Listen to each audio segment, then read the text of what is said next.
kita udah ngopi tadi ya, ngobrol perihal iman.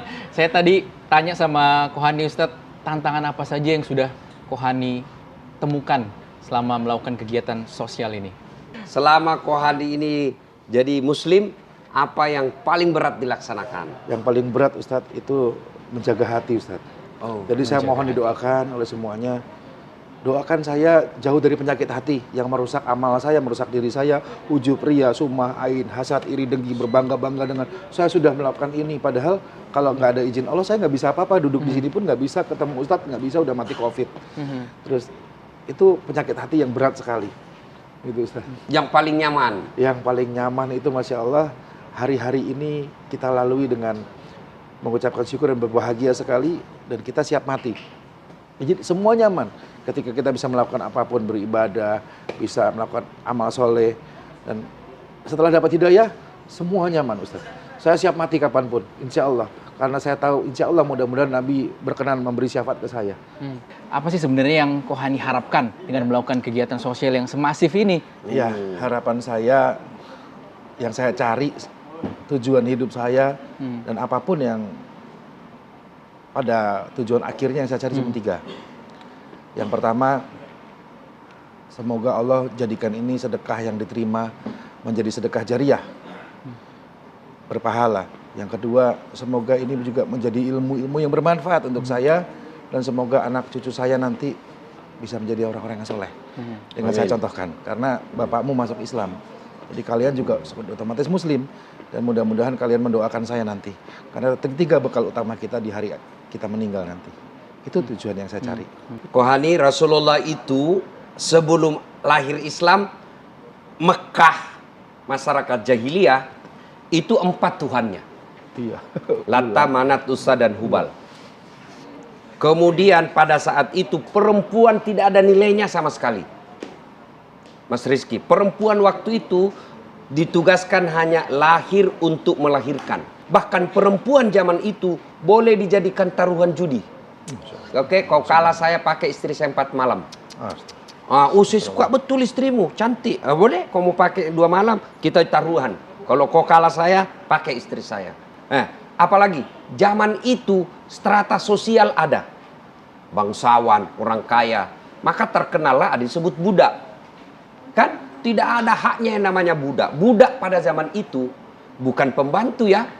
Orang biasa salah persepsi, budak itu pembantu. Salah, pembantu itu ada haknya. Dia digaji tiap bulan, dia senang sama tuannya, dia bisa pindah. Yang namanya budak, hak milik. Suka-suka tuannya? Suka-sukanya, mau dia banting, mau dia bunuh, boleh. Itu budak.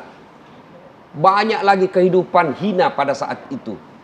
Lalu datang Muhammad SAW.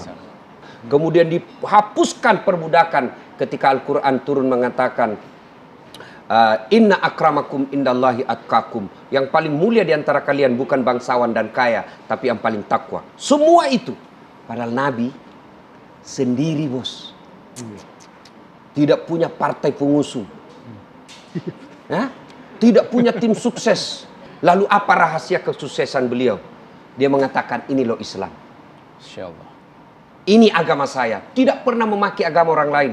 Tidak pernah menghina keyakinan lain. Dia hanya mengatakan, ini loh Islam. Ini loh rahmatan lil alamin. Maka Nabi berhasil bukan karena kecerdasannya semata.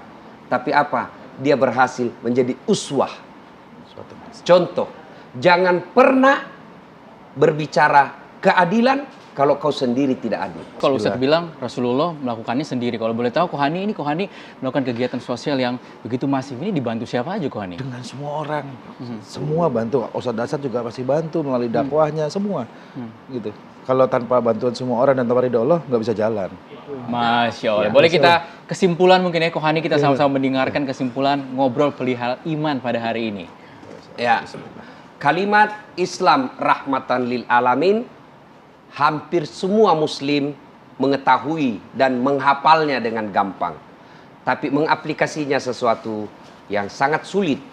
Tapi ketahuilah, kesulitan itu apabila ada kekotoran hati.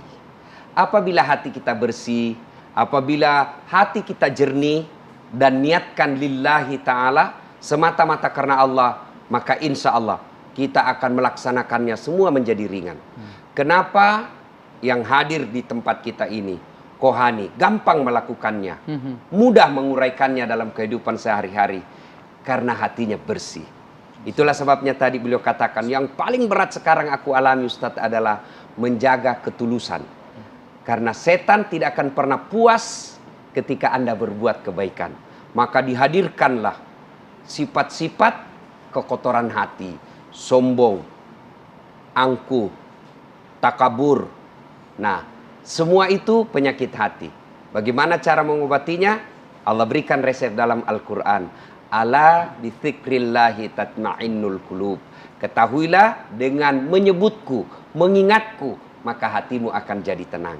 Acara ini hadir untuk menjadi informasi buat kita bagaimana cara menjadi yang terbaik buat Allah, buat diri dan buat orang lain.